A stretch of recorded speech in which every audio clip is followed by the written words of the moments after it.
Hello, Money Root listeners. We have a special treat for you today for this podcast, and I'm super excited to have a guest on the show today by the name of Carl Richards.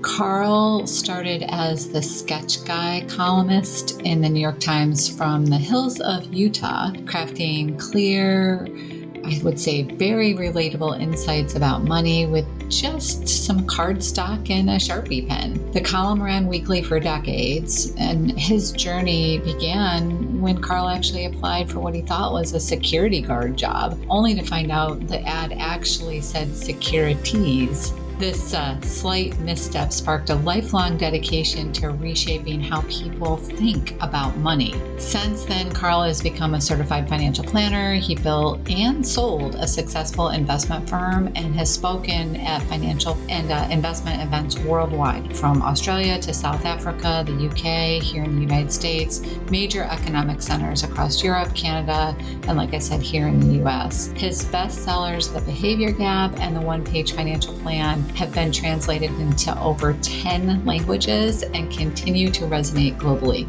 even with me, a financial person. He has a daily podcast that I listen to personally, very short, 5 to 10 minutes usually, called Behavior Gap Radio. I would recommend that you subscribe if you aren't already a subscriber, which now has over 1,000 episodes and over 1 million downloads. Carl shares new perspectives on aligning our resources with what truly matters. And if you've listened to my podcast in the past, you know that really resonates with me. He also launched a podcast called 50 Fires. So this is actually an audio project called 50 Fires, both backed by executive producers Chip and Joanna Gaines. And it explores the intersection of money and the meaning with guests like Peter Holmes, David White, who's a phenomenal poet if you don't know, and his favorite by far and fabulous wife, Corey. And Carl also founded the Society of Advice, which is a community for people like me, financial planners, dedicated to the craft, particularly of advice. We gather monthly online for workshops and even retreats out in Park City, Utah, which if you haven't been there, it should be a destination that you explore. This year, coming up within the next few weeks, Carl's going to be releasing a new book, which we're going to be talking about, which is true to his form and will be like any other, I would say, personal finance book that you're ever going to read. You'll hear me make mention that I think everybody should buy this book. There's 101 sketches in the book. They're amazing. They really make you think. And I think everybody, we're going to use them with client meetings. So for folks that work with us, they're definitely going to see it in the work that we do with them. When Carl is not exploring ideas about money, he is a wilderness first responder and can be found navigating Utah's high mountain ridges on foot, skis, or bike. One little tidbit about Carl on a personal note is that he has been married to his wife, Corey, since 1995. They have 4 kids, and the beautiful part about that is that he considers them, or they consider them, their best friends. I know you're going to love this podcast. I loved the conversation with him. I always love the conversations that I have with Carl. Please tune in for the entire thing. And we'll have in the show notes the links to get his new and upcoming book that I made mention of. Well, Carl, thank you so much for being on the show today. I'm sure that the listeners are just going to love the conversation that we're going to have. I am so looking forward to this conversation because I have been an avid reader of your books. Prior books to the new one that's going to be coming out. And as I read this existing book that you are going to be releasing in October, I was struck by how much thought I think people are going to have as they look at each of the different sketches that you've put together. But let me back up and ask the question, what made you decide to go down this road with the journey of this book? Well, first, Amy, thank you. It's just, I don't know what the right word is, rewarding, lovely, amazing to have another conversation with you about this work. And the book, so I've been resisting this. It's been 11 years. And I've been saying no to the idea of a book until And I've been focused completely on conversations. Like I a couple of years ago, it was probably now like 6 or 7 years ago, I decided that writing wasn't my favorite medium, like that audio and conversations. And so I've been doing a lot more of that. And because I'm convinced that really good financial decisions happen in conversation. Mm-hmm. And even further, that really good financial planning happens in conversation. And so I've been, happy going down that road, like happy not touching a keyboard, metaphorically, or as close as I can get to not touching a keyboard. And then I realized that we as sort of humans and as a society, we need tools to help us have more meaningful conversations with money. We were never taught. In fact, most of us were taught not to talk about money. Mm-hmm, mm-hmm. And then if we're taught anything, what we see modeled on the Financial Pornography Network is not the type of conversation that I'm interested in, right? So I was like, man, how could we facilitate more conversations? And there's something magic about especially the physical version of a book. The electronic version is great too, but the physical version ends up being this sort of really interesting artifact that you can kind of hand to someone, or it's sitting on a coffee table and you open it up and you say like, what do you think of that? Right. And you can point to it. So I just got really excited about the idea of creating a tool or an artifact that could be passed around. And even the image of that makes me excited. Just the idea of passing it around with the total intent of generating more conversations, more meaningful conversations about money, so we can kind of make sense of this. And there was also this piece of me that was like, now more than ever, it just seems like now more than ever, we need to make sense of it so that we can have a better relationship with money, because the kind of global anxiety around our money hasn't been getting better. So that's how I landed on this idea of 101 sketches and 101 essays. Some of them are 2 sentences, none of them will take you more than 4 minutes to read, but that's how I landed on the idea. Well, when I was reading down through it myself and, putting some thought about me particularly, putting some thought behind, this is one that I want to show to client X, and this is one that I want to show to client Y. Like I was thinking about it in that context initially. And then I went back through a second time and read it slower, because you can read it from front to cover in one setting if you want, although I think it's probably better digested in slower increments. It's sort of the thought that came to my mind was that it's a really good chapter picture book. So if you think think about young kids when they first start shift from picture books to chapter books, this is a really good combination of the two. I started to take some notes for myself on some of them, because there are certain things that I think really hit home at different times in your life, and that's one thing that's nice about the physical book too. As much as I love digital things and being a digital practice, I always, when it comes to books, there's always that sense of something I can touch. There's nothing better when I close the book at the end of it, especially, if it's a book for pleasure, close that and think, oh my gosh, that was a really unique ending. But then when I have books like this that I can go back to, and you said shareable, and actually pull out and say, let's pause for a second.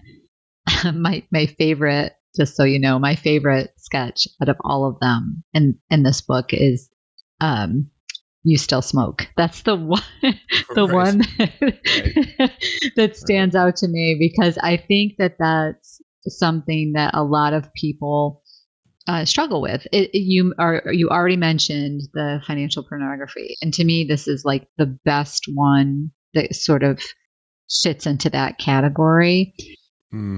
But when you went on this journey, was your thought originally around, I want to help financial planners have conversations, or I want, the end, I want to say consumer to read this and it to prompt financial conversations or to have thoughts around it?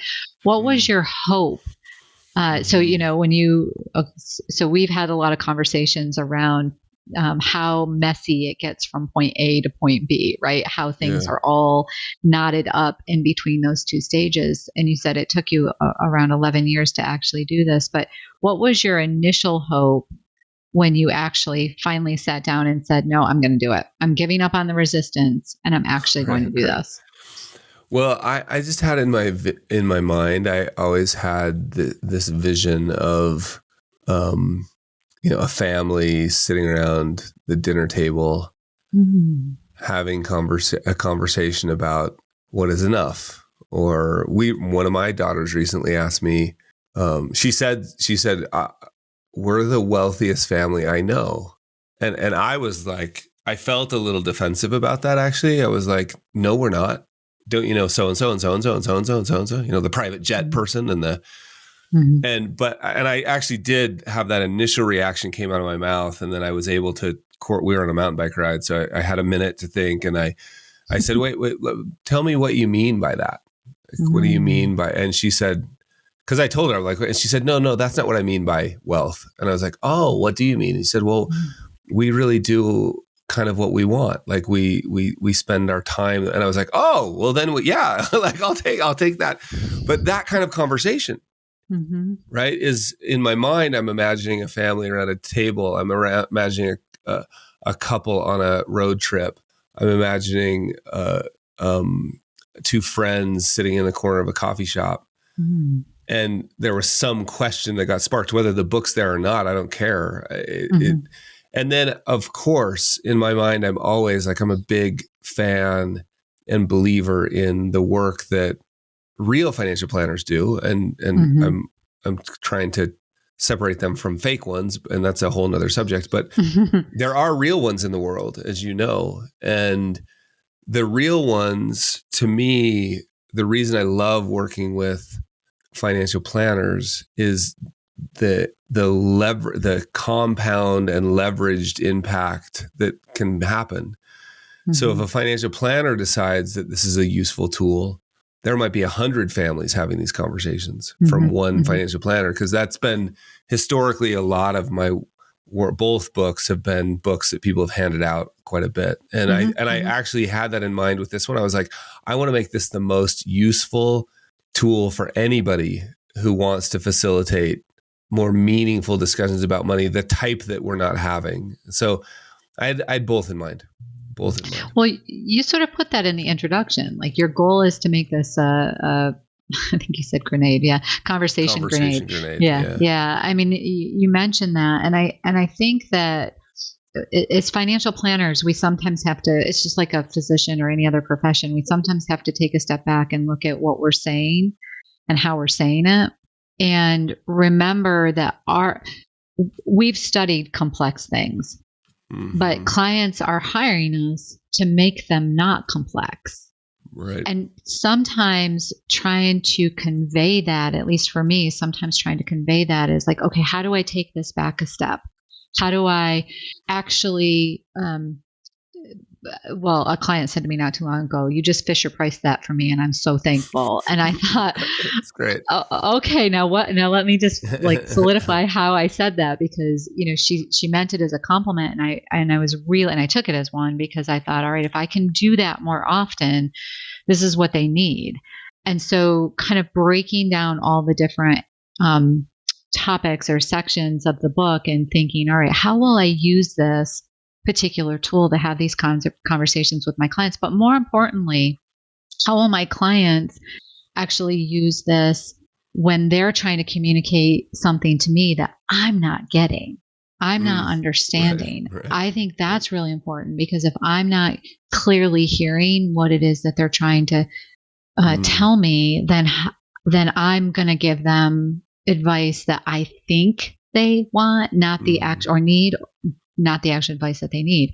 So I'm really looking forward to sharing this with many other people. But I even want to go back further in like the very first one you have in there is money equals feeling.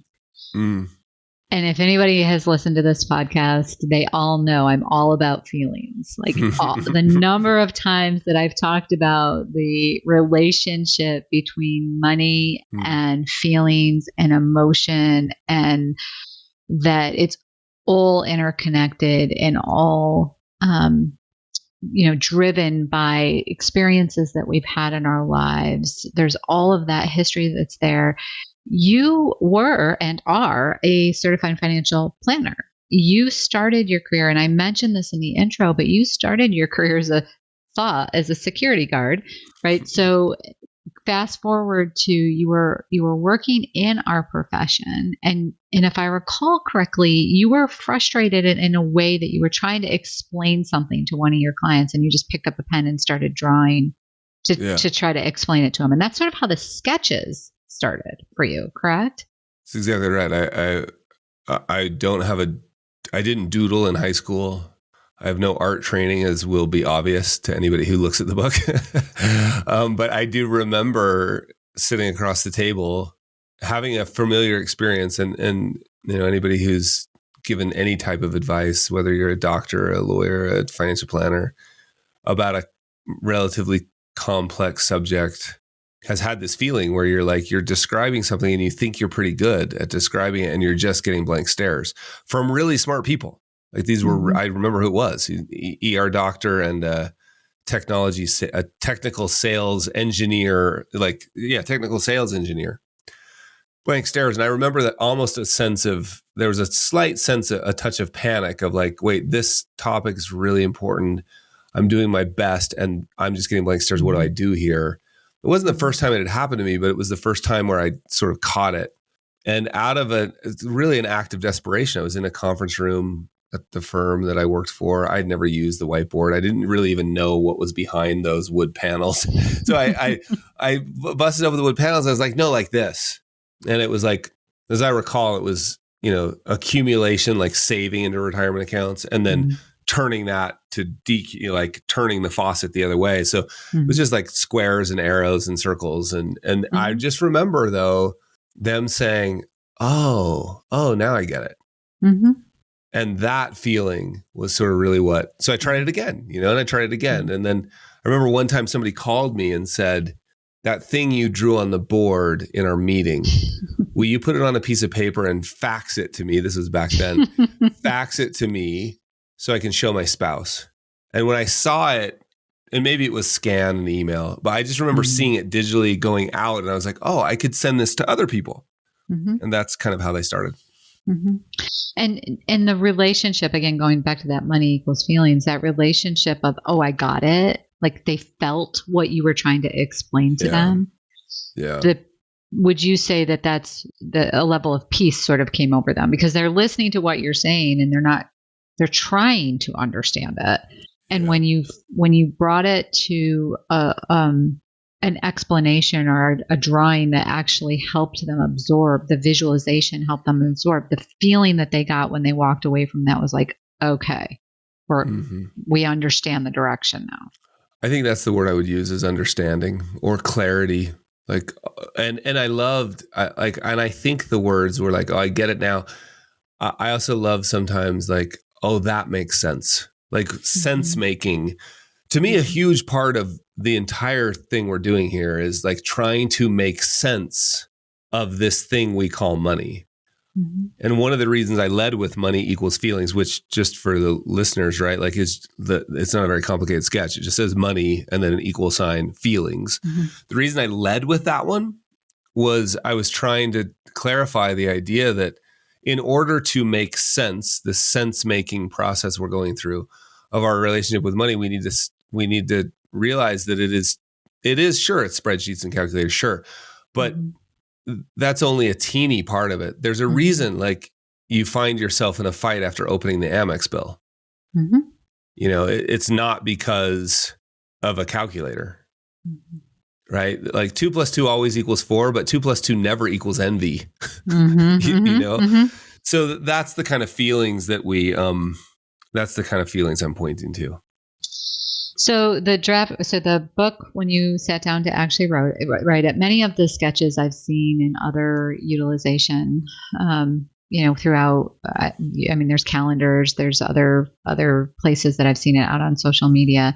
Was there an organization? I mean, you clearly said, money equals feelings, and you started with that for a purpose. Was there When you sat down to draft this, was there a sense of like, this is the journey that I want to take people onto, the organization of the sketches? Yeah, it was something that became an incredibly important and time-consuming afterthought. Mm-hmm. I hadn't planned on it because I finally gave myself permission, and this was part of the 11-year journey, was like, I'm not going to write another nonfiction advice book that has a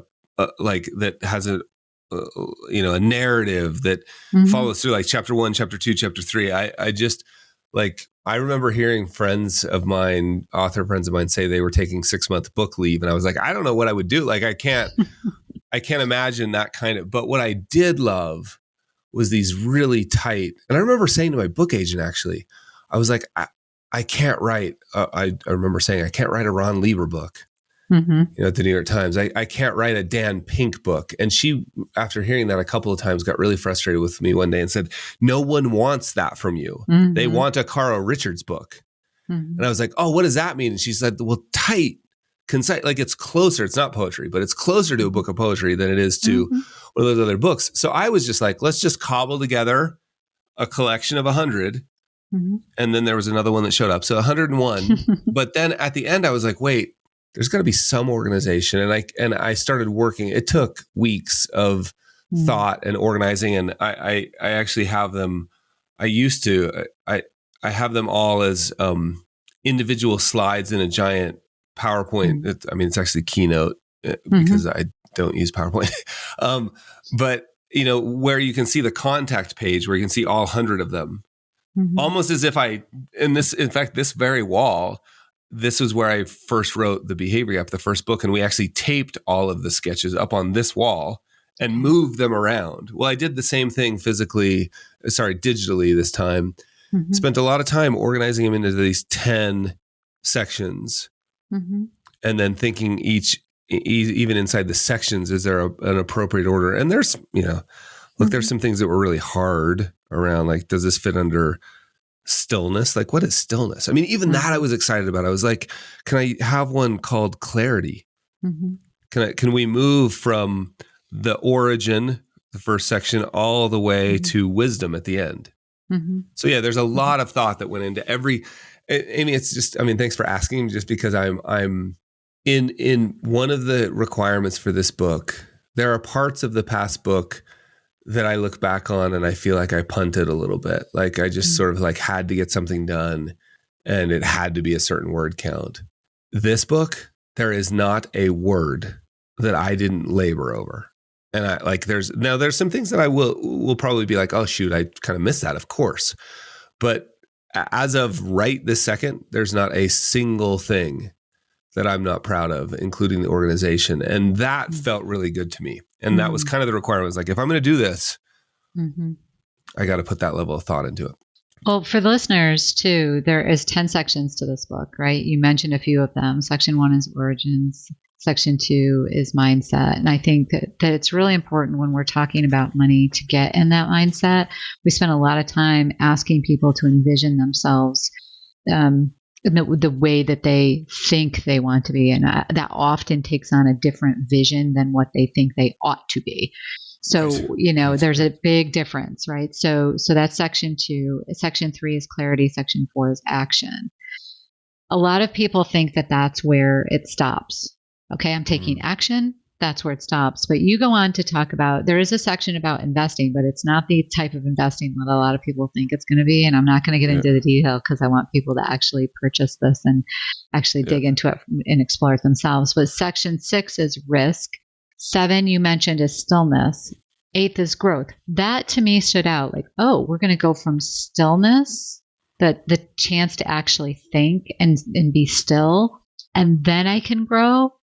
Yeah, that makes sense, right? And if you think about think about the seasons that we go through.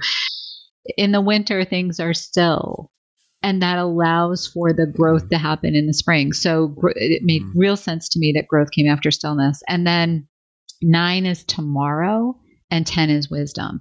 And so when I was looking at the sections themselves and the headers, or the titles, I should say, of those particular sections, to me, it sort of had that path of of any journey, right? Any process that we go through. And then you get to start all over and remind yourself that money equals feeling.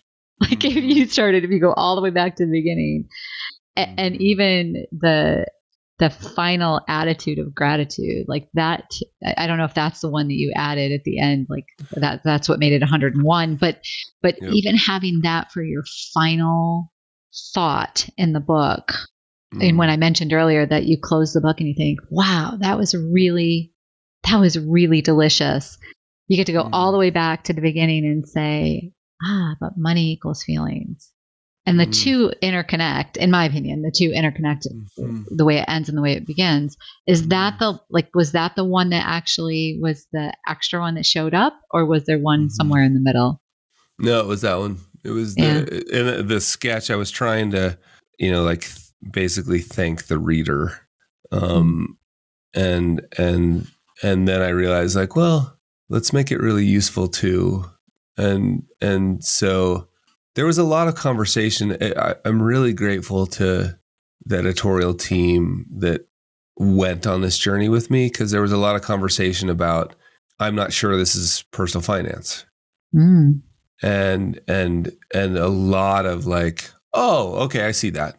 Like not a rigid view. And that happened at the Times too. Like it happened pretty quickly that I was sort of I had left my lane, in the your money section, personal finance section, and writing about taking cold showers or something. They were like, what is this? And so I was really grateful. And even the organization, they let me, normally there's a bunch of front matter. You flip through 2 or 3 pages of copyright and that kind of stuff. And I was like, hey, in service of the reader, can we go straight to the table of contents? And they let me move what's called the front matter to the back of the book. So a lot of that, and that journey, it's really interesting. I actually really like stillness coming after risk, because there's an element of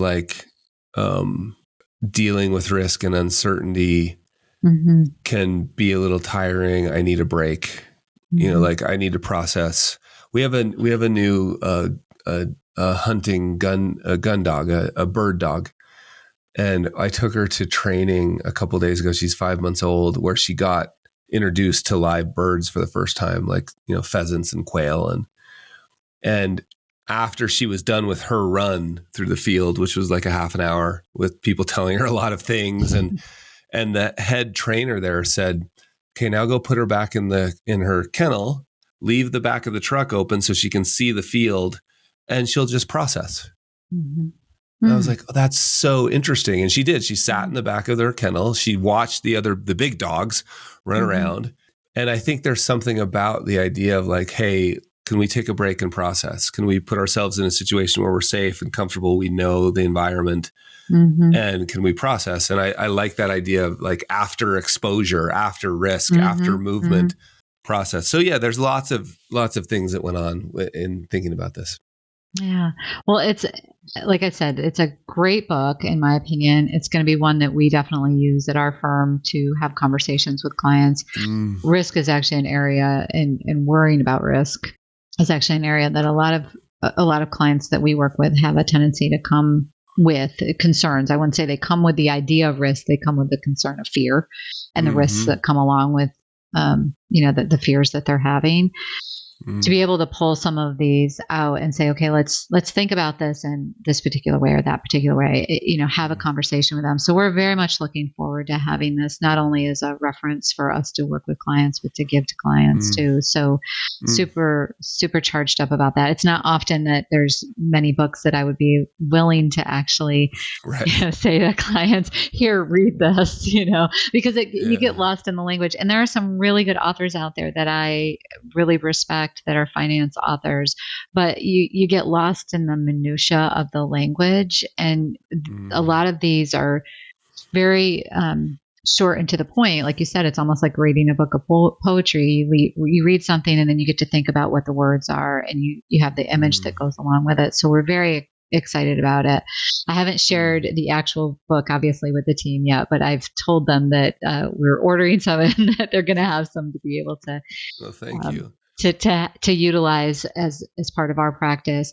If there's one thing, and this is a really hard question to ask, but or maybe answer, but if there was one thing that you could point to and you say, this was success for me, like all of the work that I've gone through, this whole journey that I went through is success for me, what would it be? What would it look like? You mean specifically about what I hope the book does, or something in the book? Both. Okay. Well, thanks because that's great. I'd love to answer both. So there's one line. It's quite, I worked, a lot of this is 25 years of work. Like there are lines in here that I have thought about for a decade, and I've changed one word. Like I've been like, for a decade, it's been like a sliver just underneath the skin that I didn't know was there. I was sort of like, or a piece of just the smallest piece of sand in your shoe, that you're not quite aware of, but you're like, something is annoying me about that. Like there's decade long single word changes, but there's one sentence in the book, and it's in the essay, When Your Values Collide. And there's one sentence, this came up in a really, a really meaningful conversation I had this last couple of days. We were on vacation with our kids and up in the mountains in Idaho, and on the drive home, we had this really, really meaningful conversation with two of my daughters and my wife about money. And it was a conversation that I wanted to check out of. Like a couple of times, I felt myself being like, I'm going to pull over on the side of the road. I'm going to get out. Like we were driving to a hike. I'm like, I'll start the hike early. You guys go on. And I managed to stay in there. And so did my daughters and my wife, because we were talking about the tension that comes from an infinite set of possibilities and a finite set of resources. Which is just always going to be true for almost all of us, right? So there's always going to be this trade-off, and the idea of we think resolving that tension is the goal. And I've really been working on this idea that, like, no, maybe the tension is the thing, right? That we actually are going to never resolve it. Because I was just like, if we just get here, the tension will be resolved. Well, if you do that if you get old enough, you realize, like, wait, I've been saying, like, there's always a one-time expense. There's always an emergency. There's always this. So there's one line in When Values Collide, because I was thinking a lot about, we love adventure. And we moved to New Zealand for 4 years because of it, and then to London, and man, I crave stability. Like I've planted stuff in my yard that for the second summer, 2 summers ago, it's growing. You know what I mean? Like, and I want to leave tomorrow to go to Africa. Like that's tension. Present and future tension, and learning to live in the tension. So I was working really hard on that idea. And there's this one line in When Values Collide that it's been anyway, super valuable for me. Maybe I'm drinking my own whiskey, but here's what the line is. Your values are not at war. They're in conversation. And I like that experience I had in the car. There was a war. Right. Internally, like sort of like, and then I was like, no, wait, stay in it. This is a conversation between two things that you care deeply about. And what was coming up for me, just to not leave anybody hanging, was the idea of, like, I was also feeling this immense pressure, completely self-imposed, around providing. Like, my daughters want these experiences and I can't provide them. And I thought that was going to be a terribly shameful thing. So I asked, and they were like, no, not at all. Like we know, and we're proud of you and Mom for having boundaries around edges. We're like, we need more of that. So it was really that was really impactful so that's one line I'm super proud of. And then in terms of hopes, and this is just a humble little goal of, I just want to lower the global anxiety around our relationship with money, right? Like help us all make a little more sense, a little more meaning making. And I don't know how to measure that. I've had this weird little goal of 1 million conversations, but I have no idea how that would ever be measured. So the real goal is back to where we started. Like if there could be a family, if there could be another family on the way home from an adventure with their kids that has a conversation that could end in war and instead stays in conversation, that's my hope. Well, that is a fantastic mission, I think, for many of the listeners to sort of absorb, because if they're having difficulty having conversations with their spouses, with their parents, with themselves, even, because you said it when you were just talking about you're having a war with yourself. So we're often, and I'm certainly guilty of this, we're often our biggest barriers. We're often our biggest enemies when it comes to some of the things that we have in our own head, like we need to get out of the way, and and having many conversations with you, the what if, well, what if you don't do that? Or what if you do that? What if, right? And I was thinking about that in closing. I was thinking, what if you didn't do this? What if you had decided, nope, I'm not going to do this book. But what if you did? And what if that one conversation, as a result of somebody listening to this podcast, even, what if that one conversation takes place? Then you've met or exceeded the one goal that you're trying to achieve. So I would say to listeners, if this prompts you to have a conversation, then go out to the website, provide the feedback that you had a conversation that was sparked because of this conversation. Of course, I'm going to say buy the book, because there's so many nuggets like this that's in there. And if you are a client of Rooted Planning Group, you're actually going to get one, so you don't have to go buy one. But if you're listening to this podcast and you want to learn more, we're going to have all the links in there for where you can go get your own copy.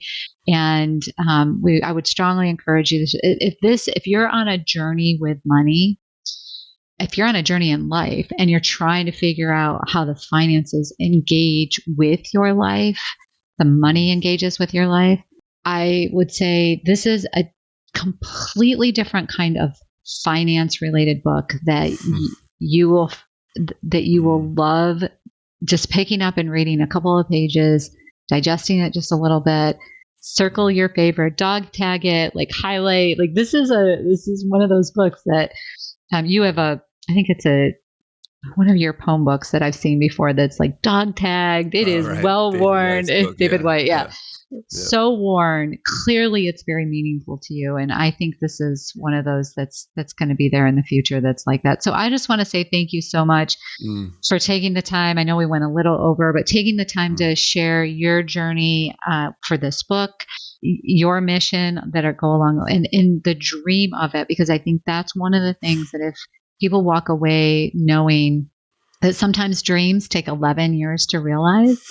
Right. And then when they do, I always joke when people say, oh, it's like an overnight success. I'm like, yeah, 30 years in the making, Right. That's right.